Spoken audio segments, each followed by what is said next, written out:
आज की कहानी है एक गरीब किसान की। एक गांव में एक गरीब किसान रहता था।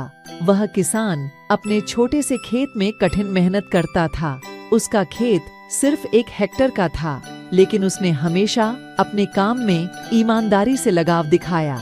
रामू और उसकी पत्नी मिलकर अपने बच्चों की परवरिश करते थे।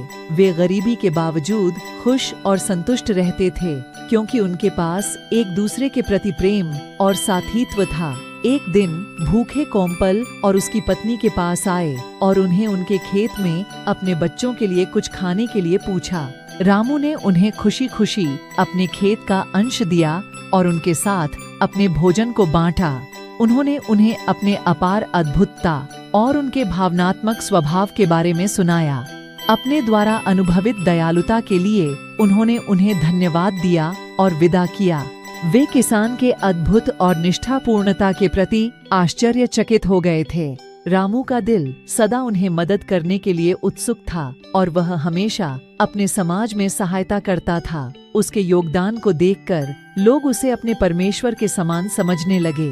एक दिन एक नाकाम और लालची साहूकार उसके पास आया और उससे उसके खेत को बेचने का प्रस्ताव दिया। रामू ने उसे विनम्रता से अपना खेत नहीं बेचने के लिए कहा। साहूकार ने उसे धमकी दी और उसे बहुत कम कीमत पर खरीदने के लिए कहा। रामू ने साहूकार की धमकी को खारिज किया और उसके साथ लड़ा। वह अपने समाज के साथियों के समर्थन के साथ साहूकार के खिलाफ अद्वितीय युद्ध लड़ा।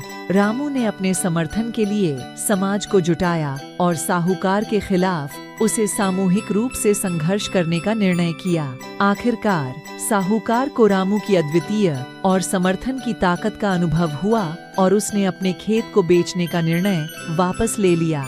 रामू और उसके समाज के लोगों ने एक साथ काम करके अपने खेत को संरक्षित किया और उनकी आत्मविश्वास और सामाजिक जागरूकता ने उन्हें सफलता की नई ऊंचाइयों तक पहुंचाया। इस प्रकार रामू की अद्वितीय और परोपकारी कहानी हर किसी को प्रेरित करती है और सभी को एक साथ जोड़ती है। रामू के अद्भुत और उपकारी काम के लिए उसे उसके समाज और समाज के लोगों का सदैव आभारी रहेगा और उसके खेत में अब उसके समर्थन और प्रेम की अद्भुत बातों का गान गूंज रहा है, जो हमेशा लोगों को एक साथ जोड़ती है। ऐसे ही कहानियाँ सुनने के लिए हमारे हिंदी कहानियाँ चैनल को लाइक, शेयर और सब्सक्राइब जरूर करें।